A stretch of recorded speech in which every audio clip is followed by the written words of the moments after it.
The Book of Job, Chapter 1.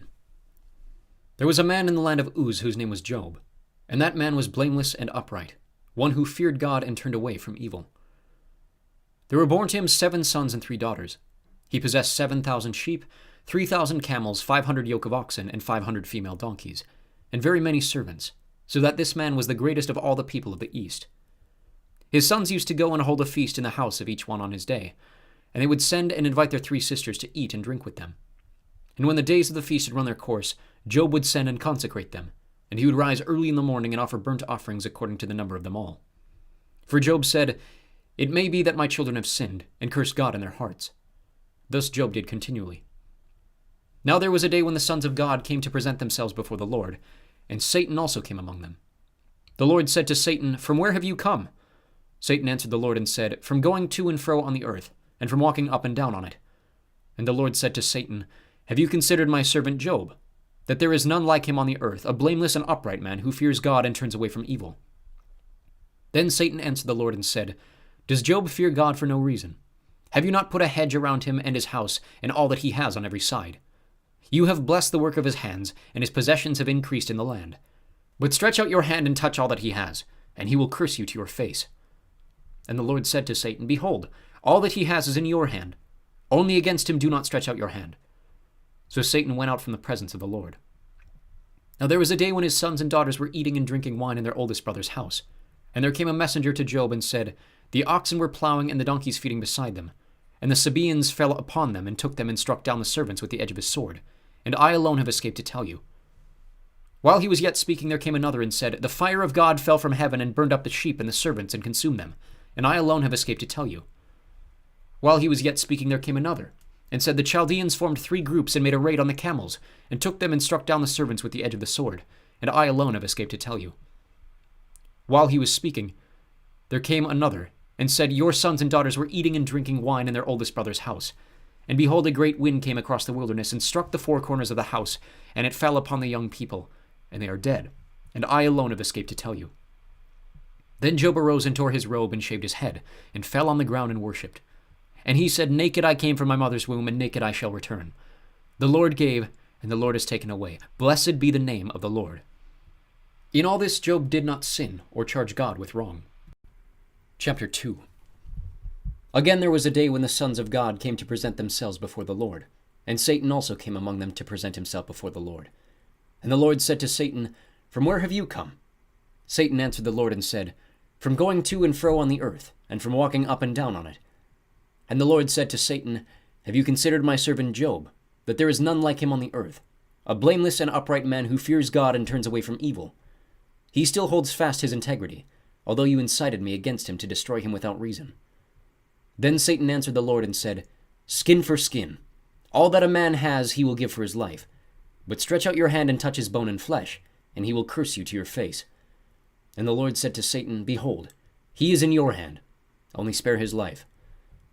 So Satan went out from the presence of the Lord and struck Job with loathsome sores from the sole of his foot to the crown of his head. And he took a piece of broken pottery with which to scrape himself while he sat in the ashes. Then his wife said to him, "Do you still hold fast your integrity? Curse God and die." But he said to her, "You speak as one of the foolish women would speak. Shall we receive good from God, and shall we not receive evil?" In all this Job did not sin with his lips.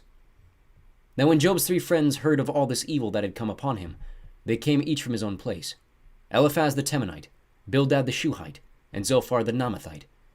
They made an appointment together to come to show him sympathy and comfort him. And when they saw him from a distance, they did not recognize him. And they raised their voices and wept.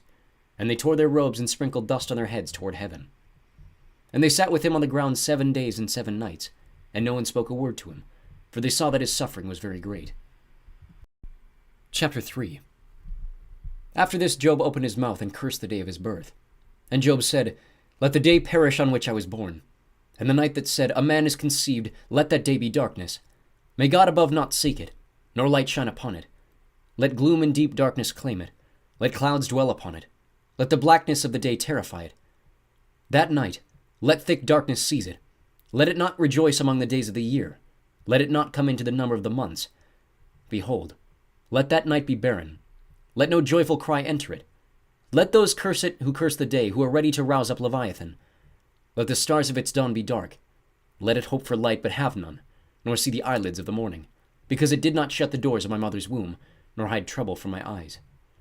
Why did I not die at birth, come out from the womb and expire? Why did the knees receive me, or why the breast that I should nurse? For then I would have lain down and been quiet. I would have slept, then I would have been at rest, with kings and counselors of the earth who rebuilt ruins for themselves, or with princes who had gold, who filled their houses with silver. Or why was I not as a hidden stillborn child, as infants who never see the light? There the wicked cease from troubling, and there the weary are at rest. There the prisoners are at ease together. They hear not the voice of the taskmaster. The small and the great are there, and the slave is free from his master. Why is light given to him who is in misery, and life to the bitter in soul, who long for death, but it comes not, and dig for it more than for hidden treasures, who rejoice exceedingly, and are glad when they find the grave? Why is light given to a man whose way is hidden, whom God is hedged in? For my sighing comes instead of my bread, and my groanings are poured out like water. For the thing that I fear comes upon me, and what I dread befalls me. I am not at ease, nor am I quiet. I have no rest, but trouble comes. Chapter 4.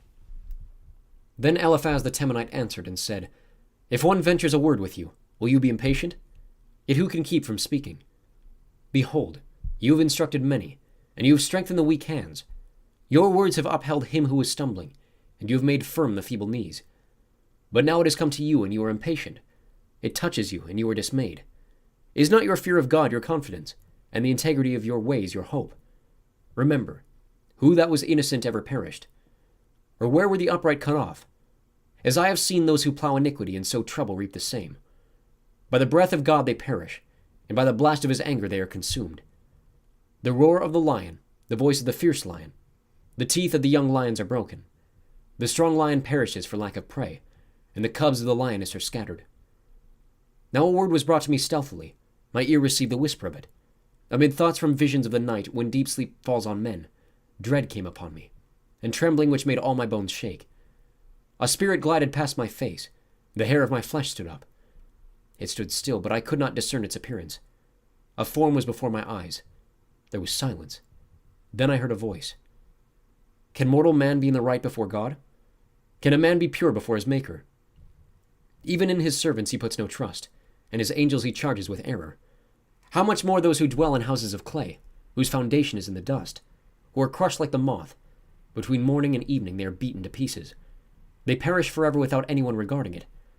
Is not their tent cord plucked up within them? Do they not die, and that without wisdom? Chapter 5. Call now. Is there anyone who will answer you? To which of the holy ones will you turn? Surely vexation kills the fool, and jealousy slays the simple. I've seen the fool taking root, but suddenly I cursed his dwelling. His children are far from safety. They are crushed in the gate, and there is no one to deliver them. The hungry eat his harvest, and he takes it even out of thorns, and the thirsty pants after his wealth. For affliction does not come from the dust, nor does trouble sprout from the ground. But man is born to trouble as the sparks fly upward. As for me, I would seek God, and to God would I commit my cause, who does great things and unsearchable marvelous things without number. He gives rain on the earth and sends waters on the fields. He sets on high those who are lowly, and those who mourn are lifted to safety. He frustrates the devices of the crafty so that their hands achieve no success. He catches the wise in their own craftiness, and the schemes of the wily are brought to a quick end. They meet with darkness in the daytime and grope at noonday as in the night. But he saves the needy from the sword of their mouth, and from the hand of the mighty. So the poor have hope, and injustice shuts her mouth. Behold, blessed is the one whom God reproves. Therefore despise not the discipline of the Almighty. For he wounds, but he binds up. He shatters, but his hands heal. He will deliver you from 6 troubles. In 7 no evil shall touch you. In famine he will redeem you from death, and in war from the power of the sword. You shall be hidden from the lash of the tongue, and shall not fear destruction when it comes. At destruction and famine you shall laugh, and shall not fear the beasts of the earth. For you shall be in league with the stones of the field, and the beasts of the field shall be at peace with you. You shall know that your tent is at peace, and you shall inspect your fold and miss nothing. You shall know also that your offspring shall be many, and your descendants as the grass of the earth. You shall come to your grave in ripe old age, like a sheaf gathered up in its season. Behold, this we have searched out. It is true. Hear and know it for your good. Chapter 6. Then Job answered and said, Oh, that my vexation were weighed, and all my calamity laid in the balances, for then it would be heavier than the sand of the sea. Therefore my words have been rash, for the arrows of the Almighty are in me. My spirit drinks their poison. The terrors of God are arrayed against me. Does the wild donkey bray when he has grass, or the ox low over his fodder? Can that which is tasteless be eaten without salt, or is there any taste in the juice of the mallow? My appetite refuses to touch them. There is food that is loathsome to me. Oh, that I might have my request, and that God would fulfill my hope, that it would please God to crush me, that he would let loose his hand and cut me off. This would be my comfort. I would even exult in pain unsparing, for I have not denied the words of the Holy One. What is my strength that I should wait? And what is my end that I should be patient? Is my strength the strength of stones, or is my flesh bronze? Have I any help in me, when resource is driven from me? He who withholds kindness from a friend forsakes the fear of the Almighty. My brothers are treacherous as a torrent bed, as torrential streams that pass away, which are dark with ice and where the snow hides itself. When they melt, they disappear. When it is hot, they vanish from their place. The caravans turn aside from their course. They go up into the waste and perish. The caravans of Tema look. The travelers of Sheba hope. They were ashamed because they were confident. They come there and are disappointed. For you have now become nothing. You see my calamity and are afraid. Have I said, make me a gift? Or from your wealth offer a bribe for me? Or deliver me from the adversary's hand? Or redeem me from the hand of the ruthless? Teach me and I will be silent. Make me understand how I have gone astray. How forceful are upright words? But what does reproof from you reprove? Do you think that you can reprove words? When the speech of a despairing man is wind, you would even cast lots over the fatherless and bargain over your friend. But now be pleased to look at me, for I will not lie to your face. Please turn. Let no injustice be done. Turn now. My vindication is at stake. Is there any injustice on my tongue? Cannot my palate discern the cause of calamity? Chapter 7. Has not a man a hard service on earth? And are not his days like the days of a hired hand? Like a slave who longs for the shadow, and like a hired hand who looks for his wages, so I am allotted months of emptiness, and nights of misery are apportioned to me. When I lie down, I say, when shall I arise? But the night is long, and I am full of tossing till the dawn. My flesh is clothed with worms and dirt. My skin hardens, then breaks out afresh. My days are swifter than a weaver's shuttle, and come to their end without hope. Remember that my life is a breath. My eye will never again see good. The eye of him who sees me will behold me no more. While your eyes are on me, I shall be gone. As a cloud fades and vanishes, so he who goes down to Sheol does not come up. He returns no more to his house, nor does his place know him any more. Therefore I will not restrain my mouth. I will speak in the anguish of my spirit. I will complain in the bitterness of my soul. Am I the sea or a sea monster that you have set guard over me? When I say, my bed will comfort me, my couch will ease my complaint, then you scare me with dreams and terrify me with visions, so that I would choose strangling and death rather than my bones. I loathe my life. I would not live forever. Leave me alone, for my days are a breath. What is man that you make so much of him, and that you set your heart on him, visit him every morning and test him every moment? How long will you not look away from me, nor leave me alone till I swallow my spit? If I sin, what do I do to you, you watcher of mankind? Why have you made me your mark? Why have I become a burden to you? Why do you not pardon my transgression and take away my iniquity? For now I shall lie in the earth. You will seek me, but I shall not be. Chapter 8.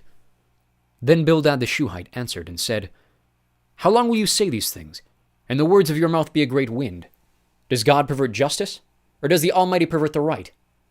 If your children have sinned against him, he has delivered them into the hand of their transgression. If you will seek God and plead with the Almighty for mercy, if you are pure and upright, surely then he will rouse himself for you, and restore your rightful habitation. And though your beginning was small, your latter days will be very great. For inquire, please, of bygone ages, and consider what the fathers have searched out. For we are but of yesterday, and know nothing, for our days on earth are a shadow. Will they not teach you and tell you and utter words out of their understanding? Can papyrus grow where there is no marsh? Can reeds flourish where there is no water? Will yet in flower and not cut down, they wither before any other plant. Such are the paths of all who forget God. The hope of the godless shall perish. His confidence is severed, and his trust is a spider's web. He leans against his house, but it does not stand. He lays hold of it, but does not endure. He is a lush plant before the sun, and his shoots spread over his garden. His roots entwine the stone heap. He looks upon a house of stones. If he is destroyed from his place, then it will deny him, saying, I have never seen you. Behold, this is the joy of his way, and out of the soil others will spring. Behold, God will not reject a blameless man, nor take the hand of evildoers. He will yet fill your mouth with laughter, and your lips with shouting. Those who hate you will be clothed with shame, and the tent of the wicked will be no more. Chapter 9. Then Job answered and said, Truly I know that it is so, but how can a man be in the right before God? If one wished to contend with him, one could not answer him once in 1,000 times. He is wise in heart and mighty in strength. Who has hardened himself against him and succeeded? He who removes mountains, and they know it not, when he overturns them in his anger. Who shakes the earth out of its place, and its pillars tremble? Who commands the sun, and it does not rise? Who seals up the stars? Who alone stretched out the heavens and trampled the waves of the sea? Who made the Bear and Orion, and Pleiades the chambers of the south? Who does great things beyond searching out, and marvelous things beyond number? Behold, he passes by me, and I see him not. He moves on, but I do not perceive him. Behold, he snatches away. Who can turn him back? Who will say to him, What are you doing? God will not turn back his anger. Beneath him bow the helpers of Rahab. How then can I answer him, choosing my words with him? Though I am in the right, I cannot answer him. I must appeal for mercy to my accuser. If I summoned him and he answered me, I would not believe that he was listening to my voice. For he crushes me with a tempest and multiplies my wounds without cause. He will not let me get my breath, but fills me with bitterness. If it is a contest of strength, behold, he is mighty.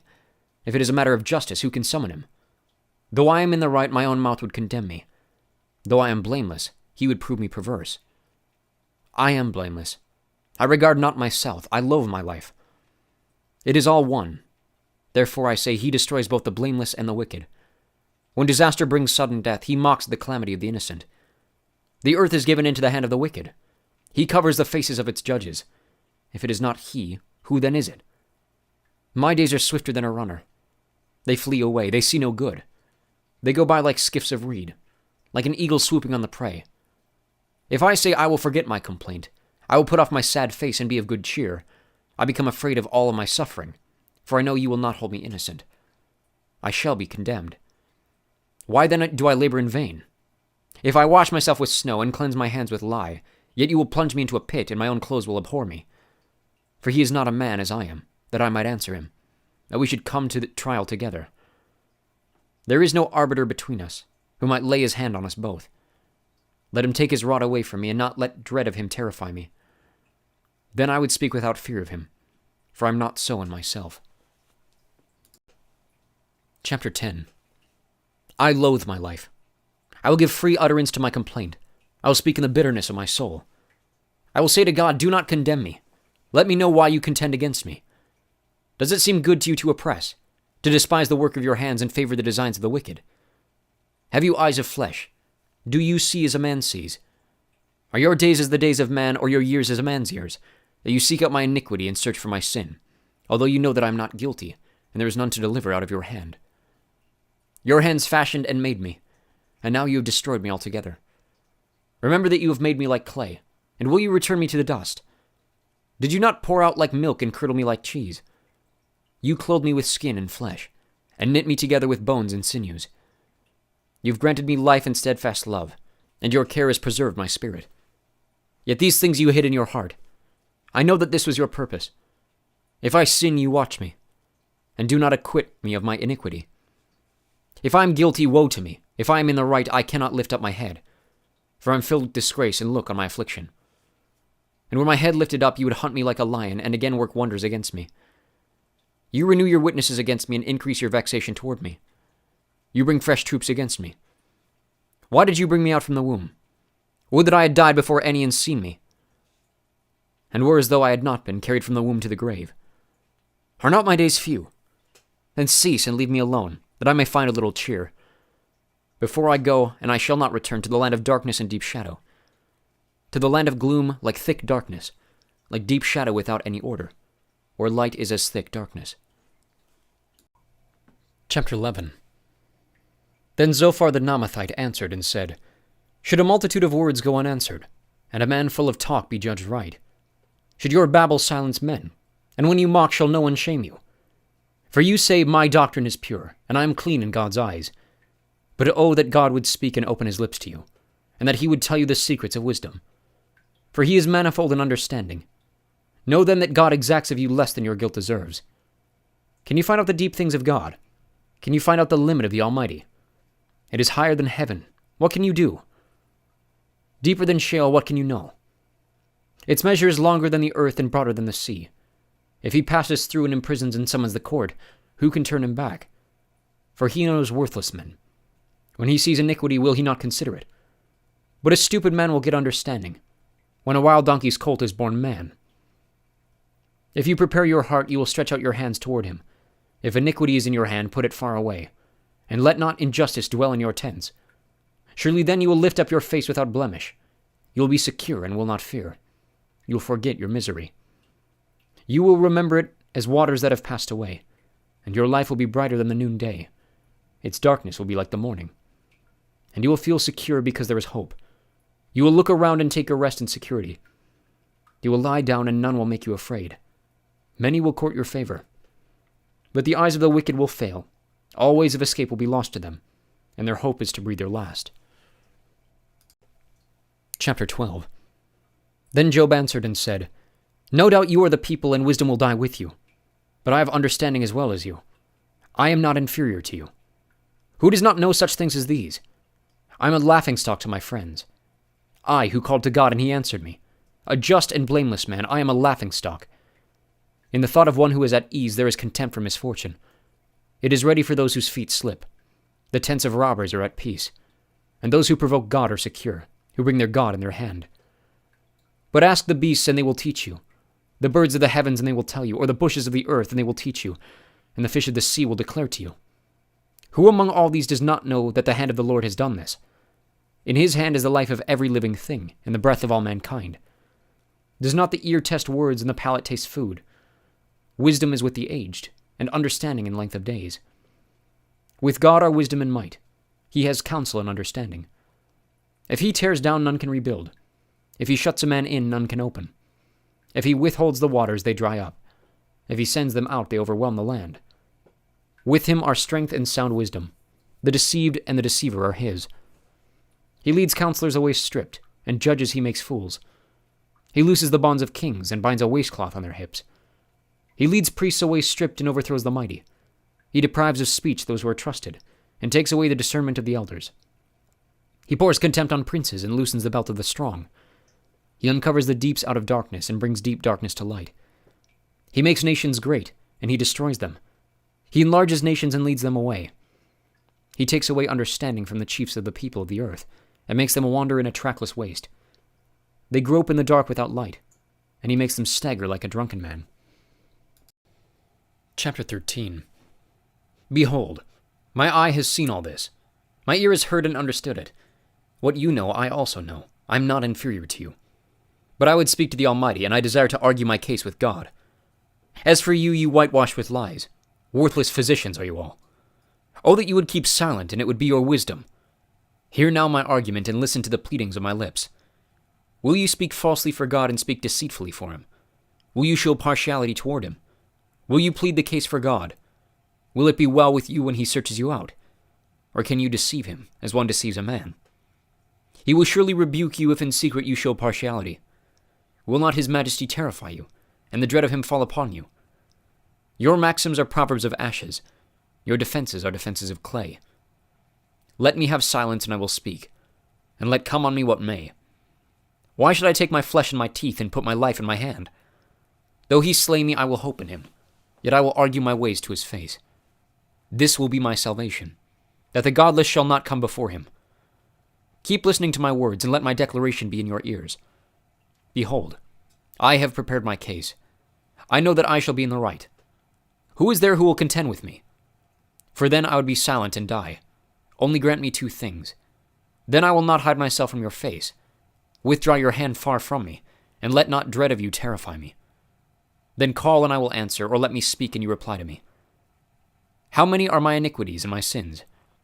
Make me know my transgression and my sin. Why do you hide your face and count me as your enemy? Will you frighten a driven leaf and pursue dry chaff? For you write bitter things against me and make me inherit the iniquities of my youth. You put my feet in the stocks and watch all my paths. You set a limit for the soles of my feet. Man wastes away like a rotten thing, like a garment that is moth-eaten. Chapter 14. Man who is born of a woman is few of days and full of trouble. He comes out like a flower and withers. He flees like a shadow and continues not. And do you open your eyes on such a one, and bring me into judgment with you? Who can bring a clean thing out of an unclean? There is not one. Since his days are determined and the number of his months is with you, and you have appointed his limits that he cannot pass, look away from him and leave him alone, that he may enjoy like a hired hand his day. For there is hope for a tree. If it be cut down, that it will sprout again, and that its shoots will not cease. Though its root grow old in the earth, and its stump die in the soil, yet at the scent of water it will bud and put out branches like a young plant. But a man dies and is laid low. Man breathes his last, and where is he? As waters fail from a lake and water wastes away and dries up, so a man lies down and rises not again. Till the heavens are no more, he will not awake, or be roused out of his sleep. Oh, that you would hide me in Sheol, that you would conceal me until your wrath be past, that you would appoint me a set time and remember me. If a man dies, shall he live again? All the days of my service I would wait till my renewal should come. You would call, and I would answer you. You would long for the work of your hands, for then you would number my steps. You would not keep watch over my sin. My transgression will be sealed up in a bag, and you would cover over my iniquity. But the mountain falls and crumbles away, and the rock is removed from its place. The waters wear away the stones, the torrents wash away the soil of the earth. So you destroy the hope of man. You prevail forever against him, and he passes. You change his countenance and send him away. His sons come to honor, and he does not know it. They are brought low, and he perceives it not. He feels only the pain of his own body, and he mourns only for himself. Chapter 15. Then Eliphaz the Temanite answered and said, Should a wise man answer with windy knowledge, and fill his belly with the east wind? Should he argue in unprofitable talk, or in words with which he can do no good? But you are doing away with the fear of God, and hindering mediation before God. For your iniquity teaches your mouth, and you choose the tongue of the crafty. Your own mouth condemns you, and not I. Your own lips testify against you. Are you the first man who was born? Or were you brought forth before the hills? Have you listened in the counsel of God, and do you limit wisdom to yourself? What do you know that we do not know? What do you understand that is not clear to us? Both the gray-haired and the aged are among us, older than your father. Are the comforts of God too small for you? Or the word that deals gently with you? Why does your heart carry you away, and why do your eyes flash, that you turn your spirit against God and bring such words out of your mouth? What is man that he can be pure? Or he who is born of a woman, that he can be righteous? Behold, God puts no trust in his holy ones, and the heavens are not pure in his sight. How much less one who is abominable and corrupt, a man who drinks injustice like water? I will show you. Hear me. In what I have seen I will declare. What wise men have told without hiding it from their fathers, to whom alone the land was given, and no stranger passed among them. The wicked man rides in pain all his days, through all the years that are laid up for the ruthless. Dreadful sounds are in his ears. In prosperity the destroyer will come upon him. He does not believe that he will return out of darkness, and he is marked for the sword. He wanders abroad for bread, saying, Where is it? He knows that a day of darkness is ready at his hand. Distress and anguish terrify him. They prevail against him like a king ready for battle, because he has stretched out his hand against God and defies the Almighty, running stubbornly against him with a thickly bossed shield, because he has covered his face with his fat, and gathered fat upon his waist. And he has lived in desolate cities, in houses that none should inhabit, which are ready to become heaps of ruins. He will not be rich, and his wealth will not endure, nor will his possessions spread over the earth. He will not depart from darkness. The flame will dry up his shoots, and by the breath of his mouth he will depart. Let him not trust in emptiness, deceiving himself, for emptiness will be his payment. It will be paid in full before his time, and his branch will not be green. He will shake off his unripe grape like the vine, and cast off his blossom like the olive tree. For the company of the godless is barren, and fire consumes the tents of bribery. They conceive trouble and give birth to evil, and their womb prepares deceit. Chapter 16. Then Job answered and said, I've heard many such things. Miserable comforters are you all. Shall windy words have an end? Or what provokes you to that answer? I also could speak as you do, if you were in my place. I could join words together against you and shake my head at you. I could strengthen you with my mouth, and the solace of my lips would assuage your pain. If I speak, my pain is not assuaged, and if I forbear, how much of it leaves me? Surely now God has worn me out. He has made desolate all my company, and he has shriveled me up, which is a witness against me, and my leanness has risen up against me. It testifies to my face. He has torn me in his wrath and hated me. He has gnashed his teeth at me. My adversary sharpens his eyes against me. Men have gaped at me with their mouth. They have struck me insolently on the cheek. They mass themselves together against me. God gives me up to the ungodly and casts me into the hands of the wicked. I was at ease and he broke me apart. He seized me by the neck and dashed me to pieces. He set me up as his target. His archers surround me. He slashes open my kidneys and does not spare. He pours out my gall on the ground. He breaks me with breach upon breach. He runs upon me like a warrior. I have sewed sackcloth upon my skin and have laid my strength in the dust. My face is red with weeping, and on my eyelids is deep darkness, although there is no violence in my hands, and my prayer is pure. O earth, cover not my blood, and let my cry find no resting place. Even now, behold, my witness is in heaven, and he who testifies for me is on high. My friends scorn me. My eye pours out tears to God, that he would argue the case of a man with God, as a son of man does with his neighbor. Through when a few years have come, I shall go the way from which I shall not return. Chapter 17. My spirit is broken. My days are extinct. The graveyard is ready for me. Surely there are mockers about me, and my eye dwells on their provocation. Lay down a pledge for me with you. Who is there who will put up security for me? Since you've closed their hearts to understanding, therefore you will not let them triumph. He who informs against his friends to get a share of their property, the eyes of his children will fail. He has made me a byword of the peoples, and I am one before whom men spit. My eye has grown dim from vexation, and all my members are like a shadow. The upright are appalled at this, and the innocent stirs himself up against the godless. Yet the righteous holds to his way, and he who has clean hands grows stronger and stronger. But you come on again, all of you, and I shall not find a wise man among you. My days are past, my plans are broken off, the desires of my heart. They make night into day. The light, they say, is near to the darkness. If I hope for Sheol as my house, if I make a bed in darkness, if I say to the pit, you are my father, and to the worm, my mother or my sister, where then is my hope? Who will see my hope? Will it go down to the bars of Sheol? Shall we descend together into the dust? Chapter 18. Then Bildad the Shuhite answered and said, How long will you hunt for words? Consider, and then we will speak. Why are we counted as cattle? Why are we stupid in your sight?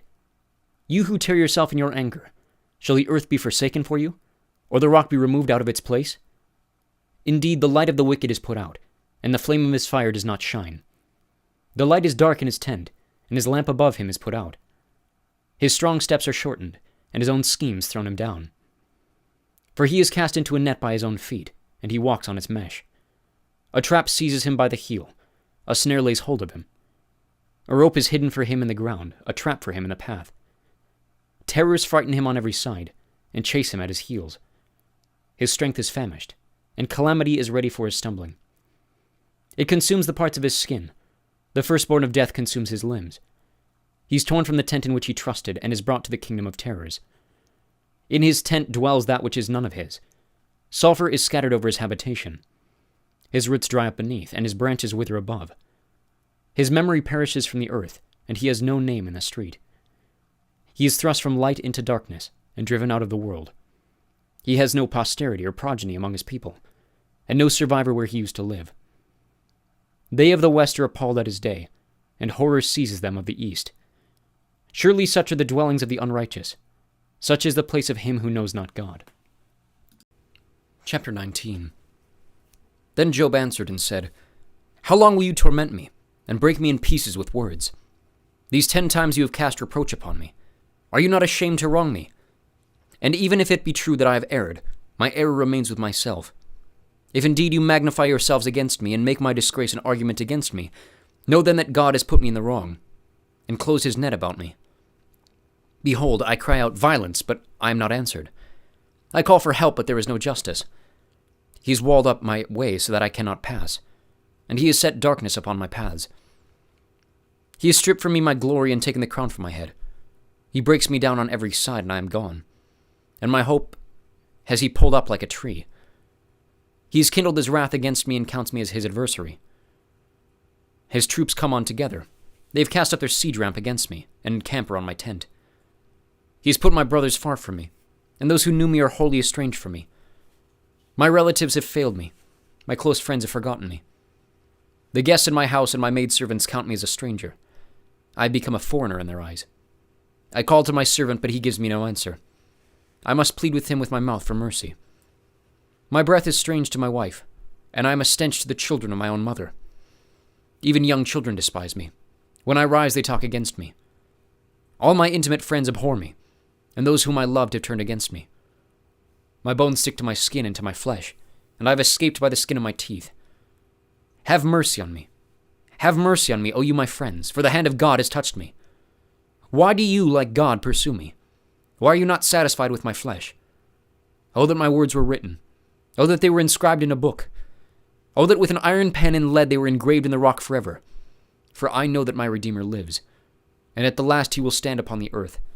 And after my skin has been thus destroyed, yet in my flesh I shall see God, whom I shall see for myself, and my eyes shall behold, and not another. My heart faints within me. If you say how we will pursue him, and the root of the matter is found in him, be afraid of the sword. For wrath brings the punishment of the sword, that you may know there is a judgment. Chapter 20. Then Zophar the Naamathite answered and said, Therefore my thoughts answer me, because of my haste within me. I hear censure that insults me, and out of my understanding a spirit answers me. Do you not know this from of old, since man was placed on earth, that the exalting of the wicked is short, and the joy of the godless but for a moment? Though his height mount up to the heavens, and his head reach to the clouds, he will perish forever like his own dung. Those who have seen him will say, Where is he? He will fly away like a dream and not be found. He will be chased away like a vision of the night. The eye that saw him will see him no more, nor will his place any more behold him. His children will seek the favor of the poor, and his hands will give back his wealth. His bones are full of his youthful vigor, but it will lie down with him in the dust. Though evil is sweet in his mouth, though he hides it under his tongue, though he is loath to let it go and holds it in his mouth, yet his food is turned in his stomach. It is the venom of cobras within him. He swallows down riches and vomits them up again. God casts them out of his belly. He will suck the poison of cobras, the tongue of a viper will kill him. He will not look upon the rivers, the streams flowing with honey and curds. He will give back the fruits of his toil and will not swallow it down. From the profit of his trading he will get no enjoyment. For he has crushed and abandoned the poor. He has seized a house that he did not build. Because he knew no contentment in his belly. He will not let anything in which he delights escape him. There is nothing left after he had eaten. Therefore his prosperity will not endure. In the fullness of his sufficiency he will be in distress. The hand of everyone in misery will come against him. To fill his belly to the full, God will send his burning anger against him, and rain it upon him into his body. He will flee from an iron weapon, and bronze arrow will strike him through. It is drawn forth and comes out of his body. The glittering point comes out of his gallbladder. Terrors come upon him. Utter darkness is laid up for his treasures. A fire not fanned will devour him. What is left in his tent will be consumed. The heavens will reveal his iniquity, and the earth will rise up against him. The possessions of his house will be carried away, dragged off in the day of God's wrath. This is the wicked man's portion from God, the heritage decreed for him by God. Chapter 21. Then Job answered and said, Keep listening to my words, and let this be your comfort. Bear with me, and I will speak, and after I have spoken, mock on. As for me, is my complaint against man? Why should I not be impatient? Look at me and be appalled, and lay your hand over your mouth. When I remember, I'm dismayed, and shuddering seizes my flesh. Why do the wicked live, reach old age, and grow mighty in power? Their offspring are established in their presence, and their descendants before their eyes. Their houses are safe from fear, and no rod of God is upon them. Their bull breeds without fail, their cow calves and does not miscarry. They send out their little boys like a flock, and their children dance. They sing to the tambourine and the lyre, and rejoice to the sound of the pipe. They spend their days in prosperity, and in peace they go down to Sheol. They say to God, 'Depart from us. We do not desire the knowledge of your ways.' What is the Almighty that we should serve him? And what profit do we get if we pray to him? Behold, is not their prosperity in their hand? The counsel of the wicked is far from me. How often is it that the lamp of the wicked is put out, that their calamity comes upon them? That God distributes pains in his anger, that they are like straw before the wind, and like chaff that the storm carries away. You say God stores up their iniquity for their children. Let him pay it out to them, that they may know it. Let their own eyes see their destruction, and let them drink of the wrath of the Almighty. For what do they care for their houses after them, when the number of their months is cut off? Will any teach God knowledge, seeing that he judges those who are on high? One dies in his full vigor, being wholly at ease and secure, his pails full of milk, and the marrow of his bones moist. Another dies in the bitterness of soul, having never tasted prosperity. They lie down alike in the dust, and the worms cover them. Behold, I know your thoughts and your schemes to wrong me. For you say, 'Where is the house of the prince? Where is the tent in which the wicked lived?' Have you not asked those who travel the roads? And do you not accept their testimony that the evil man is spared in the day of calamity, that he is rescued in the day of wrath? Who declares his way to his face, and who repays him for what he's done? When he's carried to the grave, watch is kept over his tomb. The clods of the valley are sweet to him. All mankind follows after him, and those who go before him are innumerable. How then will you comfort me with empty nothings? There is nothing left of your answers but falsehood." Chapter 22. Then Eliphaz the Temanite answered, and said, "Can a man be profitable to God? Surely he who is wise is profitable to himself. Is it any pleasure to the Almighty if you are in the right? Or is it gain to him if you make your ways blameless? Is it for your fear of him that he reproves you, and enters into judgment with you? Is not your evil abundant? There is no end to your iniquities. For you have exacted pledges of your brothers for nothing, and stripped the naked of their clothing. You have given no water to the weary to drink, and you have withheld bread from the hungry. The man with power possessed the land, and the favored man lived in it. You have sent widows away empty, and the arms of the fatherless were crushed. Therefore snares are all around you, and sudden terror overwhelms you, or darkness so that you cannot see, and a floodwater covers you. Is not God high in the heavens? See the highest stars, how lofty they are. But you say, 'What does God know? Can he judge through the deep darkness?'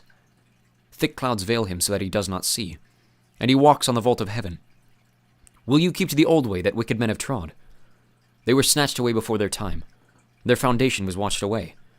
They said to God, 'Depart from us, and what can the Almighty do to us?'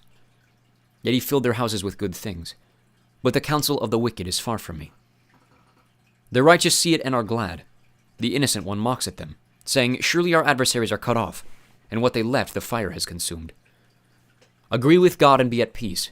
Thereby good will come to you. Receive instruction from his mouth and lay up his words in your heart. If you return to the Almighty, you will be built up. If you remove injustice far from your tents, if you lay gold in the dust, and gold of Ophir among the stones of the torrent bed, then the Almighty will be your gold and your precious silver. For then you will delight yourself in the Almighty, and lift up your face to God. You will make your prayer to him, and he will hear you, and you will pay your vows. You will decide on a matter, and it will be established for you, and light will shine on your ways.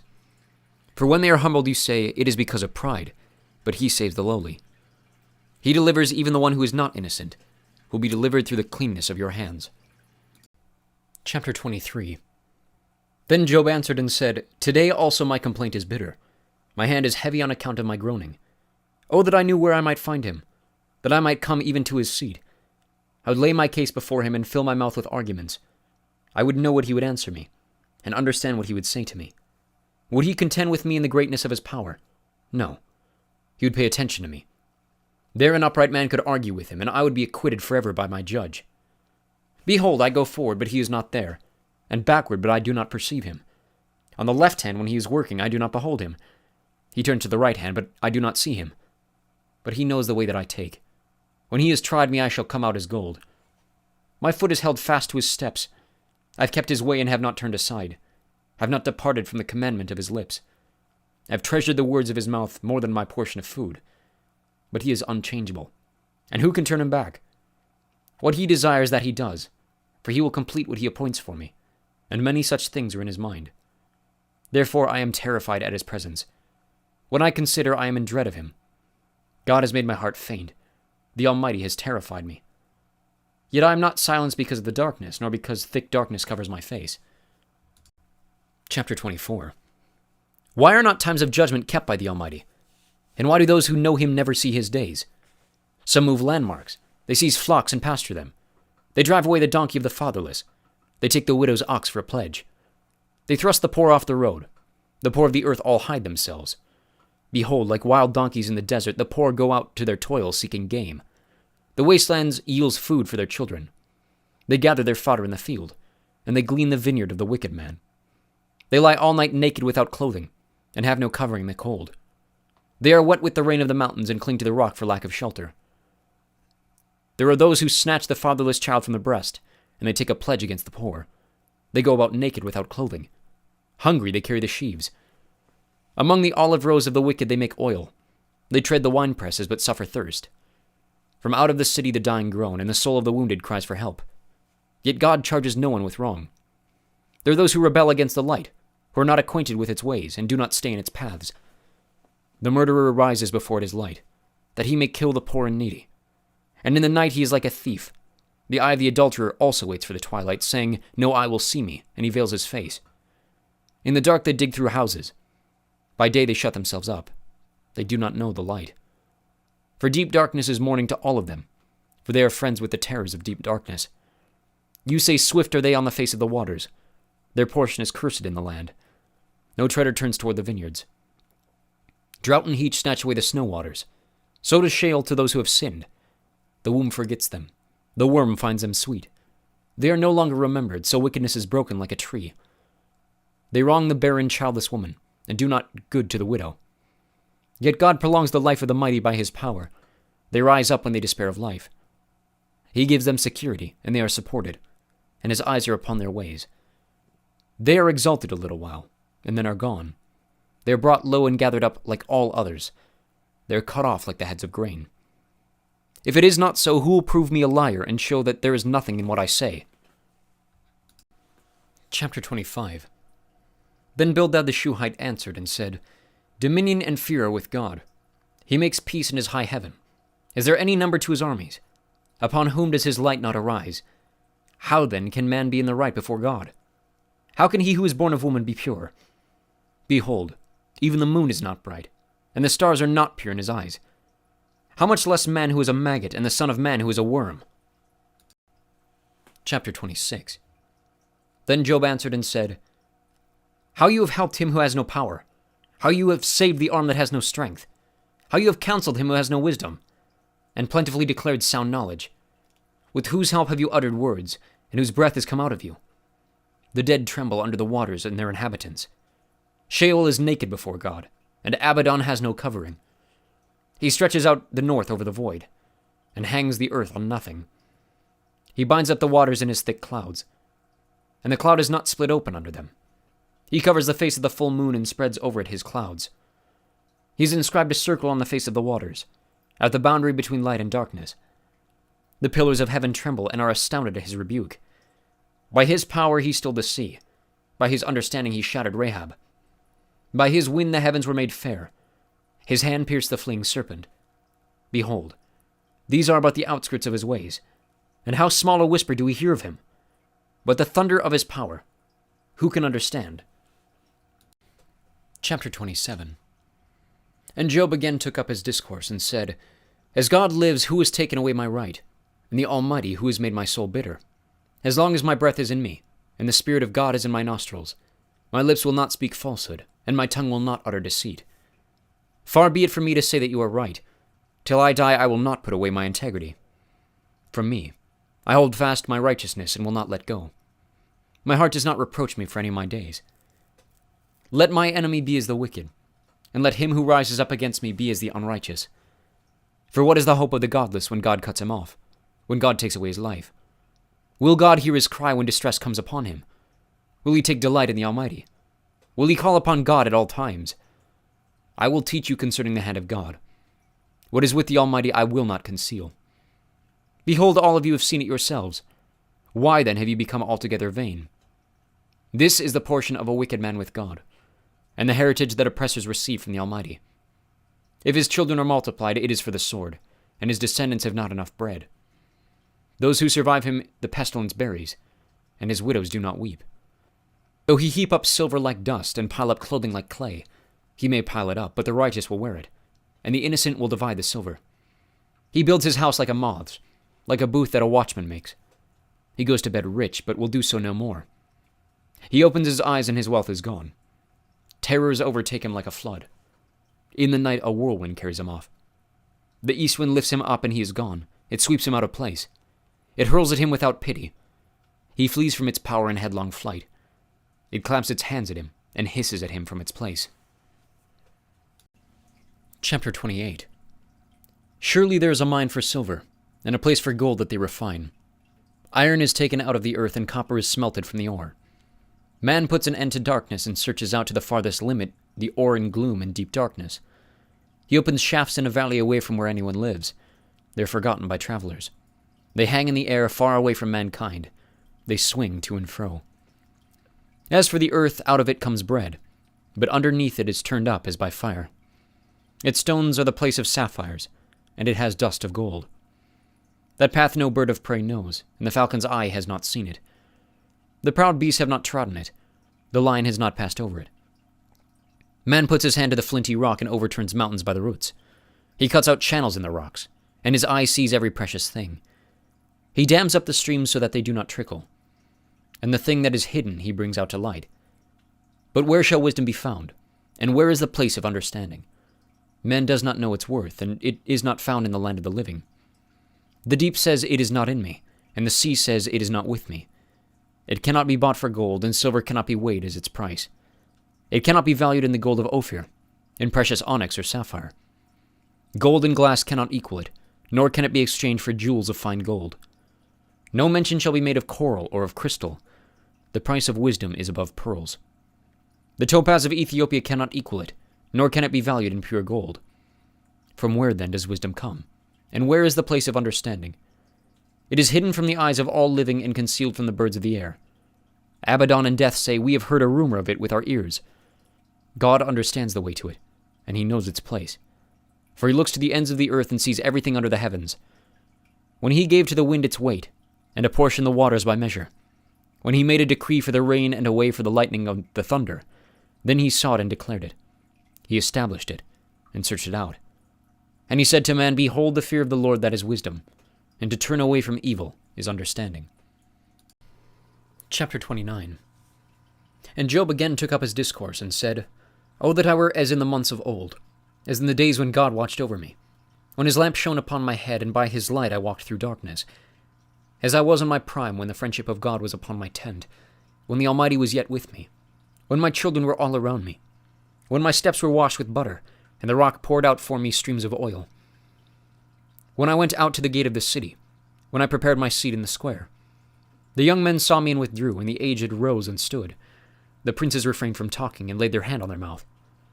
The voice of the nobles was hushed, and their tongue stuck to the roof of their mouth.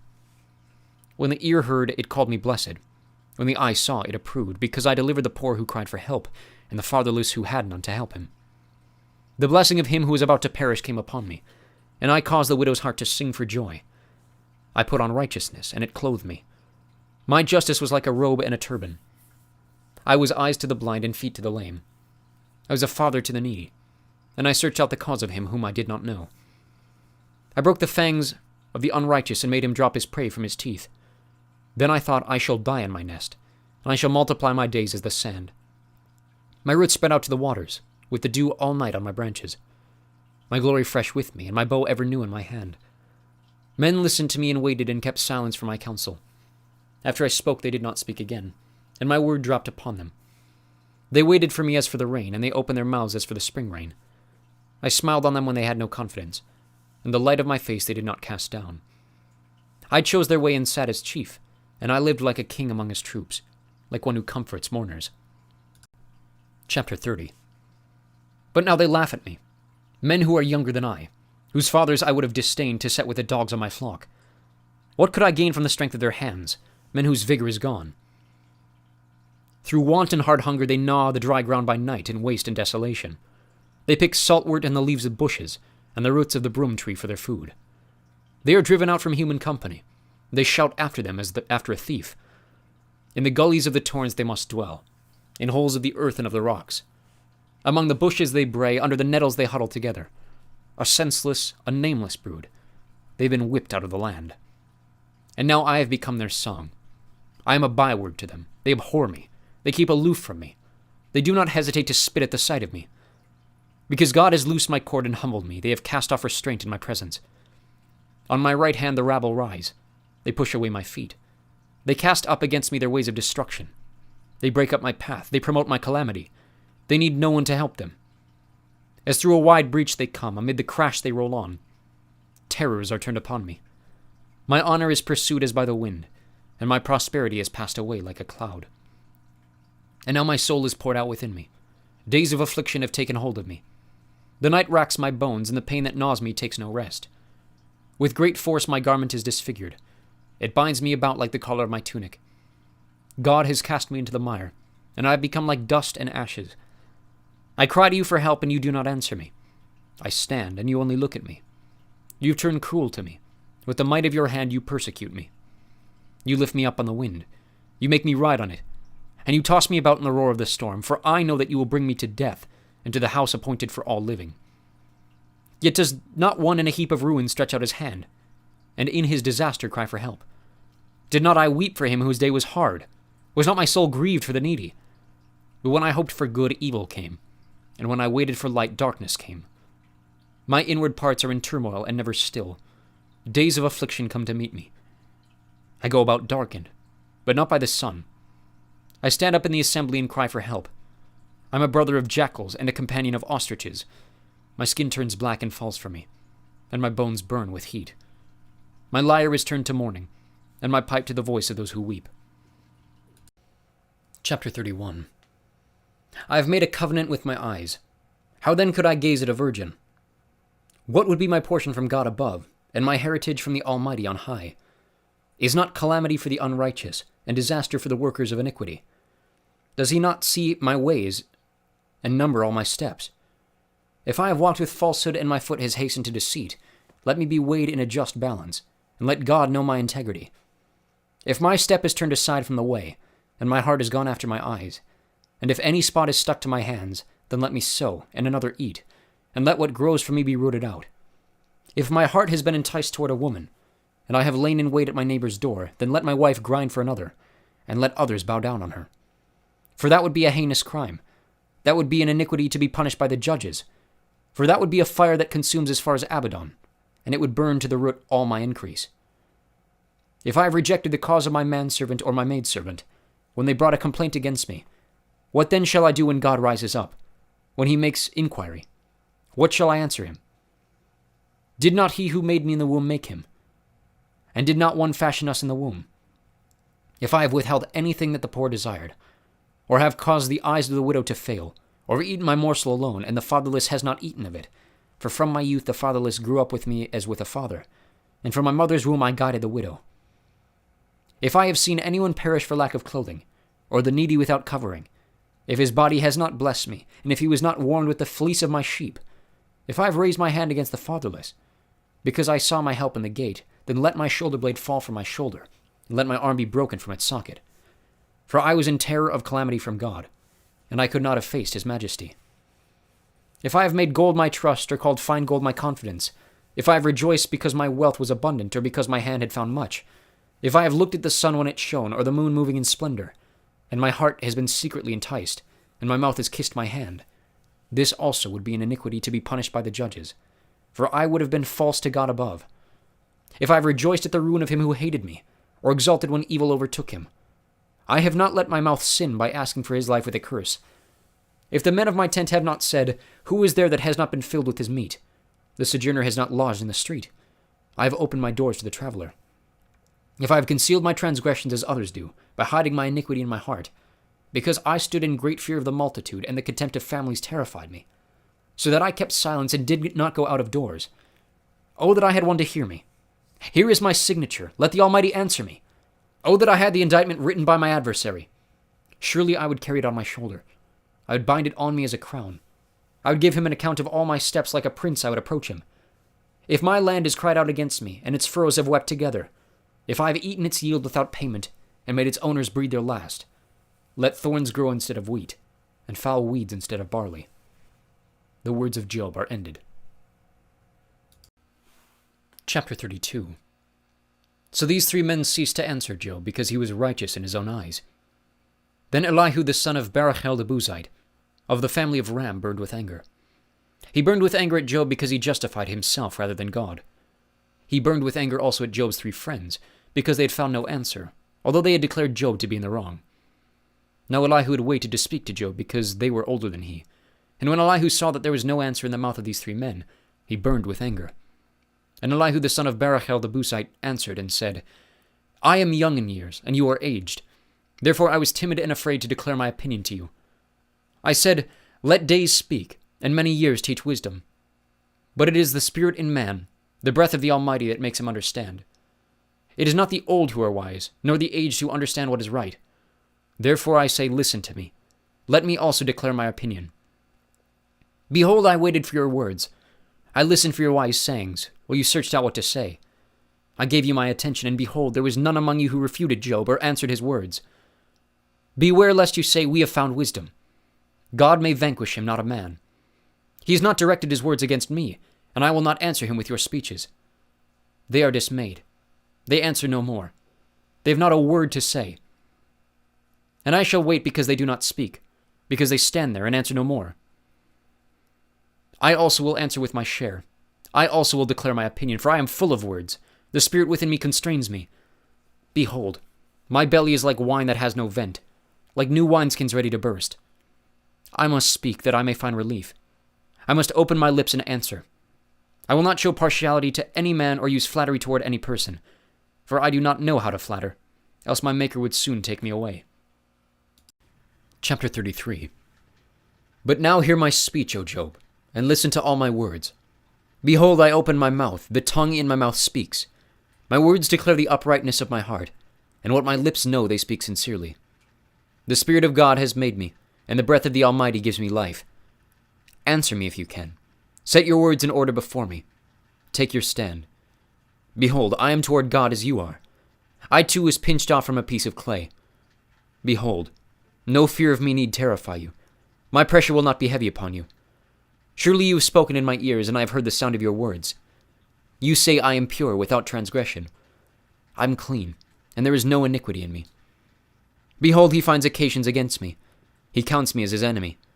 He puts my feet in the stocks and watches all my paths. Behold, in this you are not right. I will answer you, for God is greater than man. Why do you contend against him, saying, he will answer none of man's words? For God speaks in one way, and in 2, though man does not perceive it. In a dream, in a vision of the night, when deep sleep falls on men, while they slumber on their beds, then he opens the ears of men and terrifies them with warnings, that he may turn man aside from his deed, and conceal pride from a man. He keeps back his soul from the pit, his life from perishing by the sword. Man is also rebuked with pain on his bed, and with continual strife in his bones, so that his life loathes bread, and his appetite the choicest food. His flesh is so wasted away that it cannot be seen, and his bones that were not seen stick out. His soul draws near the pit, and his life to those who bring death. If there be for him an angel, a mediator, one of the 1,000, to declare to man what is right for him, and he is merciful to them, and says, deliver him from going down into the pit, I have found a ransom. Let his flesh become fresh with youth. Let him return to the days of his youthful vigor. Then man prays to God, and he accepts him. He sees his face with a shout of joy, and he restores to man his righteousness. He sings before men and says, I sinned and perverted what was right, and it was not repaid to me.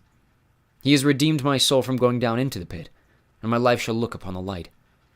Behold, God does all these things, 2, 3 times with a man, to bring back his soul from the pit, that he may be lighted with the light of life.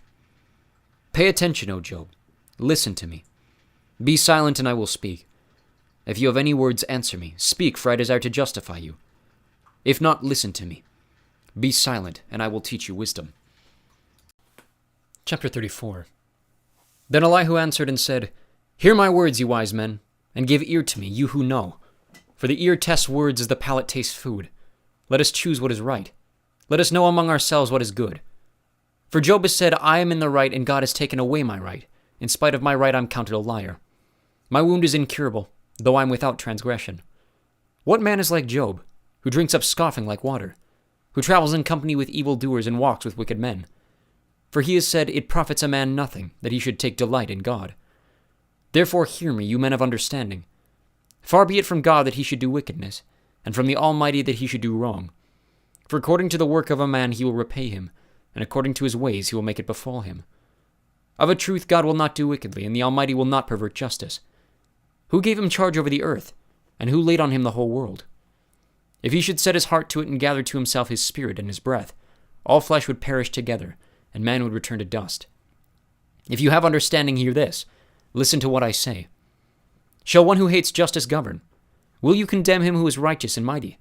Who says to a king, worthless one, and to nobles, wicked man? Who shows no partiality to princes, nor regards to the rich more than the poor, for they are all the work of his hands. In a moment they die. At midnight the people are shaken and pass away, and the mighty are taken away by no human hand. For his eyes are on the ways of a man, and he sees all his steps. There is no gloom or deep darkness where evildoers may hide themselves. For God has no need to consider a man further, that he should go before God in judgment. He shatters the mighty without investigation, and sets others in their place. Thus, knowing their works, he overturns them in the night, and they are crushed. He strikes them for their wickedness in a place for all to see, because they turned aside from following him, and had no regard for any of his ways. So that they caused the cry of the poor to come to him, and he heard the cry of the afflicted. When he is quiet, who can condemn? When he hides his face, who can behold him, whether it be a nation or a man? That a godless man should not reign, that he should not ensnare the people. For anyone has said to God, I have borne punishment. I will not offend any more. Teach me what I do not see. If I have done iniquity, I will do it no more. Will he then make repayment to suit you because you rejected? For you must choose, and not I. Therefore declare what you know. Men of understanding will say to me, and the wise man who hears me will say, Job speaks without knowledge. His words are without insight. Would that Job were tried to the end, because he answers like wicked men, for he adds rebellion to his sin. He claps his hands among us and multiplies his words against God. Chapter 35. And Elihu answered and said, Do you think this to be just? Do you say, It is my right before God? That you ask, What advantage have I? How am I better off than if I had sinned? I will answer you, and your friends with you. Look at the heavens and see, and behold the clouds, which are higher than you. If you have sinned, what do you accomplish against him? And if your transgressions are multiplied, what do you do to him? If you are righteous, what do you give to him? Or what does he receive from your hand? Your wickedness concerns a man like yourself, and your righteousness a son of man. Because of the multitude of oppressions people cry out. They call for help because of the arm of the mighty. But none says, Where is God my maker, who gives songs in the night, who teaches us more than the beasts of the earth, and makes us wiser than the birds of the heavens? There they cry out, but he does not answer, because of the pride of evil men. Surely God does not hear an empty cry, nor does the Almighty regard it. How much less when you say that you do not see him, that the case is before him, and you're waiting for him. And now because his anger does not punish, and he does not take much note of transgression, Job opens his mouth in empty talk. He multiplies words without knowledge.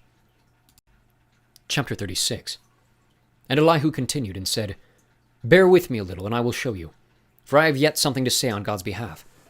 I will get my knowledge from afar and ascribe righteousness to my Maker. For truly my words are not false. One who is perfect in knowledge is with you. Behold, God is mighty and does not despise any. He is mighty in strength of understanding. He does not keep the wicked alive, but gives the afflicted their right. He does not withdraw his eyes from the righteous, but with kings on the throne, he sets them forever, and they are exalted. And if they are bound in chains and caught in the cords of affliction, then he declares to them their work and their transgressions, that they are behaving arrogantly. He opens their ears to instruction and commands that they return from iniquity. If they listen and serve him, they complete their days in prosperity and their years in pleasantness. But if they do not listen, they perish by the sword and die without knowledge. The godless in heart cherish anger. They do not cry for help when he binds them. They die in youth, and their life ends among the cult prostitutes. He delivers the afflicted by their affliction, and opens their ear by adversity. He also allured you out of distress into a broad place where there was no cramping, and what was set on your table was full of fatness. But you are full of the judgment on the wicked. Judgment and justice seize you. Beware lest wrath entice you to scoffing, and let not the greatness of the ransom turn you aside.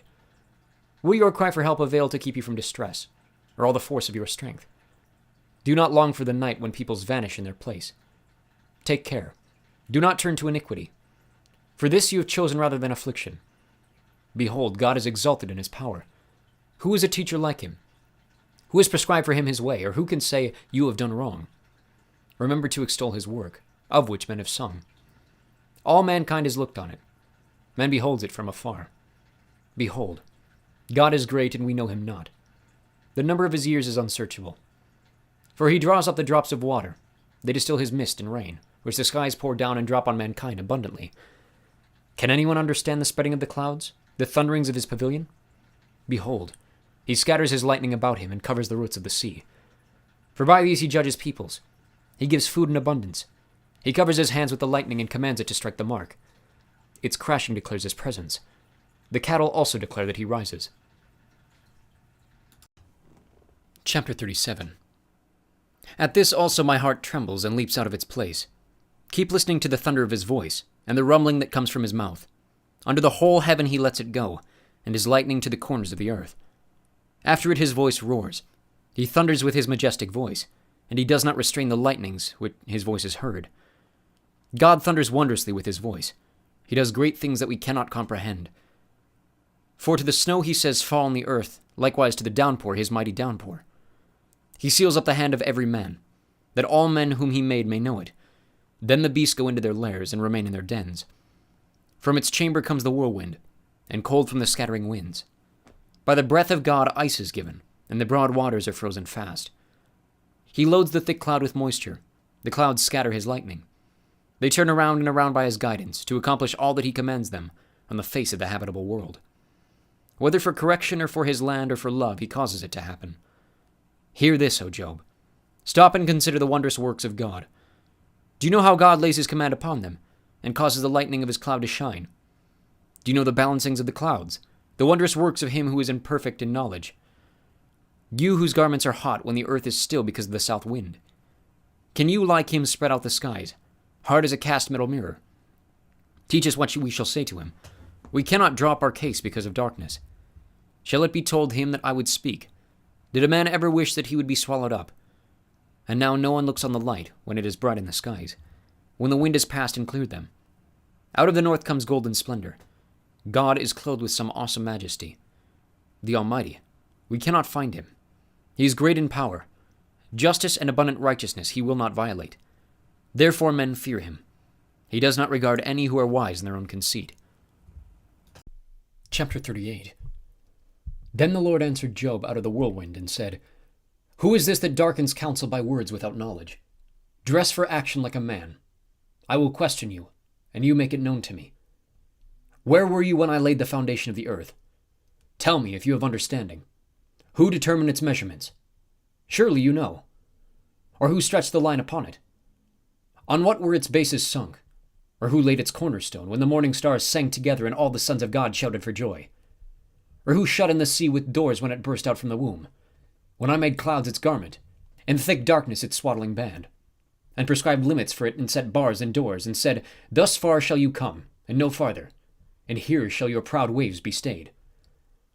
Have you commanded the morning since your days began, and caused the dawn to know its place, that it might take hold of the skirts of the earth, and the wicked be shaken out of it? It is changed like clay under the seal, and its features stand out like a garment. From the wicked their light is withheld, and their uplifted arm is broken. Have you entered into the springs of the sea, or walked in the recesses of the deep? Have the gates of death been revealed to you, or have you seen the gates of deep darkness? Have you comprehended the expanse of the earth? Declare if you know all this. Where is the way to the dwelling of light, and where is the place of darkness, that you may take it to its territory, and that you may discern the paths to its home? You know, for you were born then, and the number of your days is great.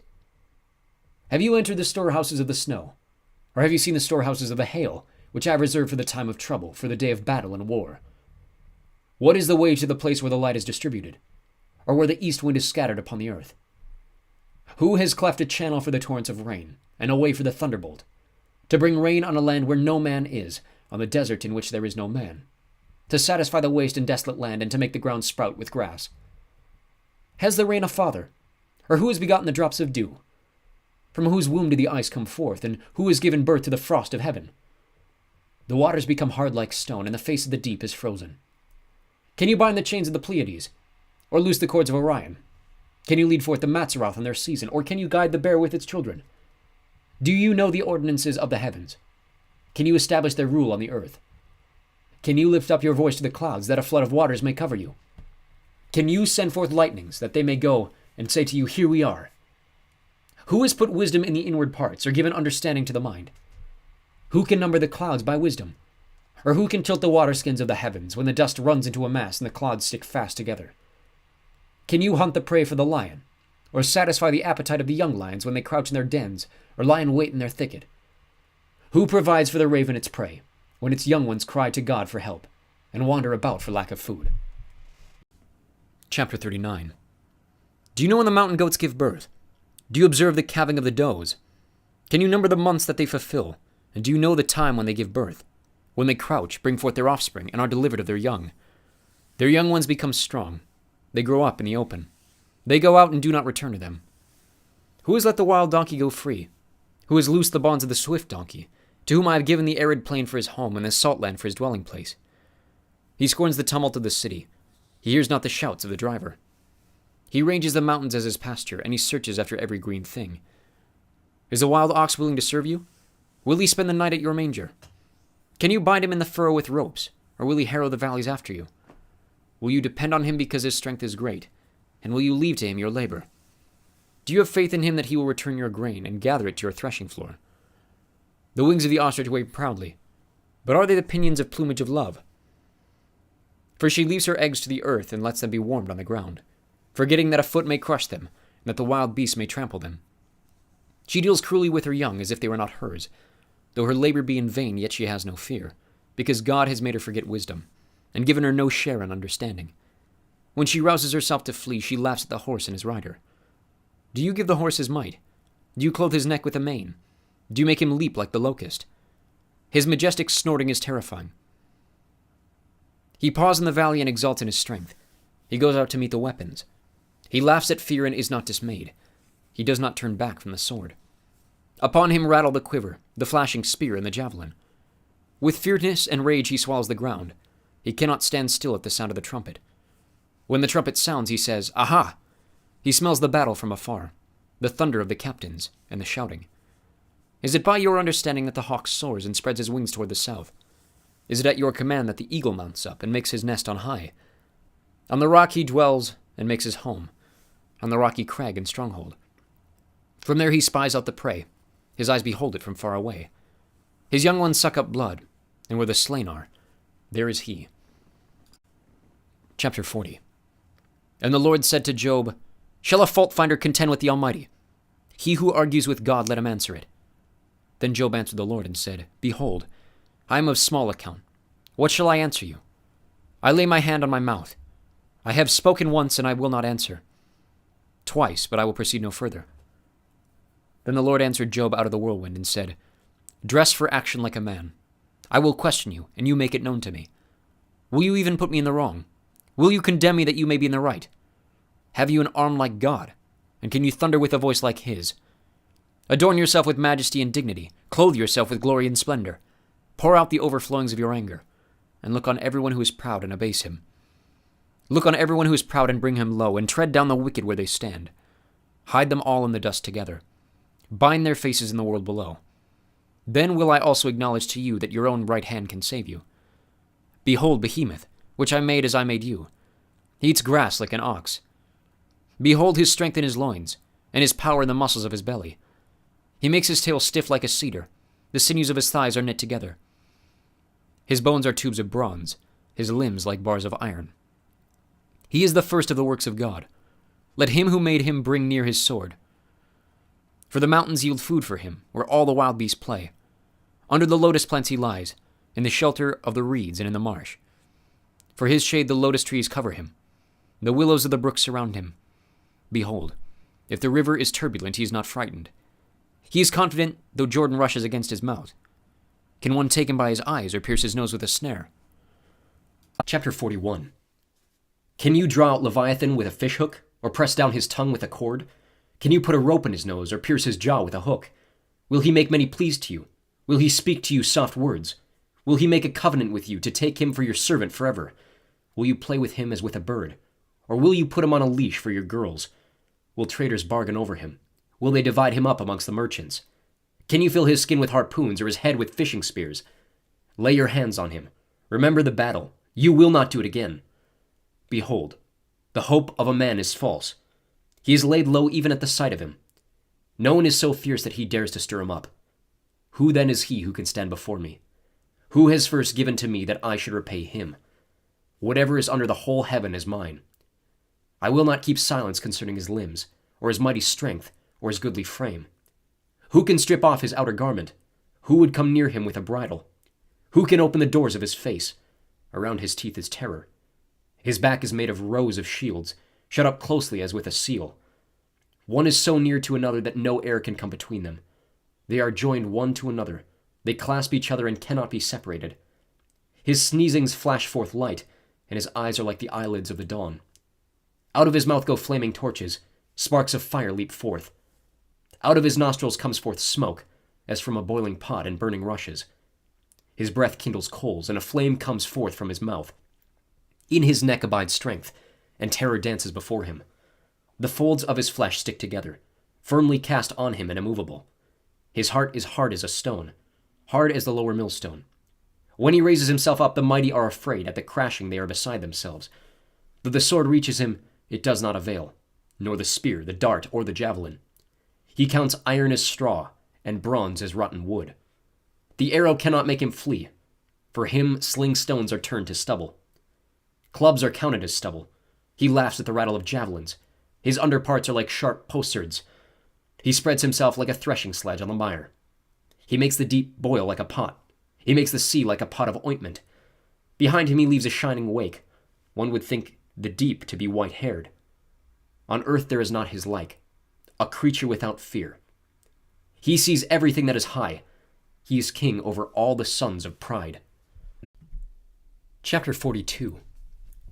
Then Job answered the Lord, and said, I know that you can do all things, and that no purpose of yours can be thwarted.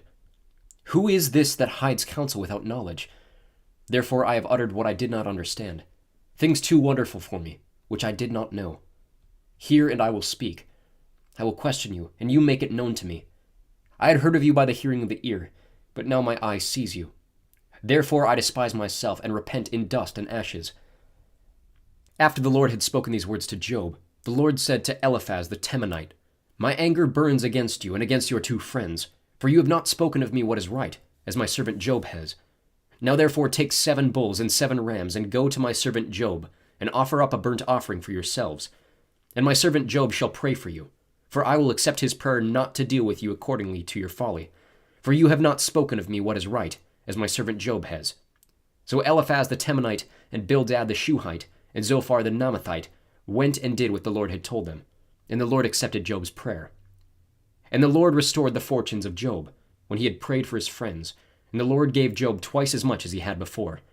Then came to him all his brothers and sisters, and all who had known him before, and ate bread with him in his house. And they showed him sympathy, and comforted him for all the evil that the Lord had brought upon him. And each of them gave him a piece of money and a ring of gold.